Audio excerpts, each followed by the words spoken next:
ගංගා අයිනේ අම්මට තිරි මොකක්ද ඒ ඕනේ අඩේ මල්ලි මේ හරි මේ මොකද්ද මේ සීන් එක මේ නවත්තන්න මේ දැක්කේ නැද්ද ඔයා මේ දැක්කේ නැද්ද මේ බස් එකක් ගඟට දාලා ගිහිල්ලා ඔව් පොඩ්ඩක් බලන්න මල්ලි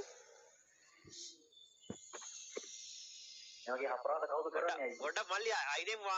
වෑන් එක ගහමුද අයිනෙන් ගහලා පොඩ්ඩක් බලමුද ගිහිල්ලා බහැලා මේ හරියට ටයිම් කරන්න පුළුවන් නේ ටයිම් කරලා මේවා ජාතික අපරාධ ගිනි තියපුවද මල්ලි පහුගිය කාලේ මේ ඔටෝ සිරාවට මේ හරි වාහනේ නවත්තලා පොඩ්ඩක් බහැලා බලමු යාළුවනේ